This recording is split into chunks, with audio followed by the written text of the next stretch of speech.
Hi అండి, అందరికీ నమస్కారం. Welcome to my YouTube channel. ఇప్పుడే అందిన వార్త, సీఎం జగన్పై అయితే కేసు, రాష్ట్ర మంత్రి శాఖ వివరాలు అయితే ఈ వీడియో తెలుసుకుందాం. వీడియో అయితే ఎక్కడ కానీ స్కిప్ చేయకుండా ఎండ్ వరకు చూడడం ద్వారా ఇన్ఫర్మేషన్ పూర్తిగా అర్థమవుతుంది. వీడియో నచ్చినట్లయితే ఒక లైక్ చేయండి. ఇంకా సబ్స్క్రైబ్ అన్నట్లయితే మన ఛానల్ సబ్స్క్రైబ్ చేసుకోండి. ఇక వివరాల్లోకి వెళ్ళినట్లయితే ఏపీ సీఎం వైఎస్ జగన్పై అయితే ఈసీకి జనసేన ఫిర్యాదు చేసింది.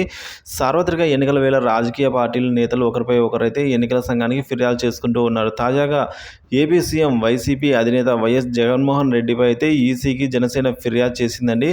భీమవరంలో ఏప్రిల్ 16న ముఖ్యమంత్రి వైఎస్ జగన్మోహన్ రెడ్డి చేసిన వ్యాఖ్యలపైన అయితే జనసేన పార్టీ ఎన్నికల సంఘానికి ఫిర్యాదు చేసిందండి. సీఎం వ్యాఖ్యలు కోడ్ ఉల్లంఘన కిందికి వస్తాయని అయితే పేర్కొంది. ఇక మోడల్ కోడ్కు విరుద్ధంగా పవన్ వ్యక్తిగత జీవితం గురించి జగన్ మాట్లాడారని, రాష్ట్రంలో మహిళల్ని కించపరిచేలా రోడ్ షోలో ప్రసంగించారని అయితే పేర్కొన్నారు. సానుభూతితో ఎన్నికల్లో గెలిచేందుకు ప్రయత్నాలు చేస్తున్నారని జనసేన ప్రధాన కార్యదర్శి శివశంకర్ రావు గారు అయితే తెలిపారు.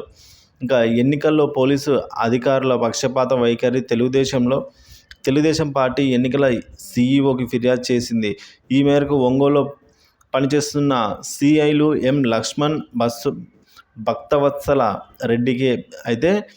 రెడ్డిపై ఫిర్యాదు చేసిందండి టీడీపీ. ఇక మాచర్ల టీడీపీ నేతపై దాడి జరిగిన వ్యవహారంలో భక్తవత్సల రెడ్డి అక్కడే ఉన్నారని టీడీపీ తన ఫిర్యాదులో పేర్కొంది. భక్తవత్సల రెడ్డిని, లక్ష్మణ్లను ఎన్నికల విధుల్లో ఉంచకూడదని కోరుతూ సీఈఓకి అయితే టీడీపీ నేతలు వినతిపత్రం ఇచ్చారు. ఇలాంటి వ్యక్తులు విధుల్లో ఉంటే ఎన్నికల నిష్పక్షపాతంగా జరగవని అయితే ఫిర్యాదులో పేర్కొన్నారు. చిత్తూరులో గంగిరెడ్డి అనే సీఐ పెద్దిరెడ్డి కనుసన్నల్లో పనిచేస్తున్నారని, కాబట్టి ఆయనను కూడా తప్పించాలని టీడీపీ కోరింది.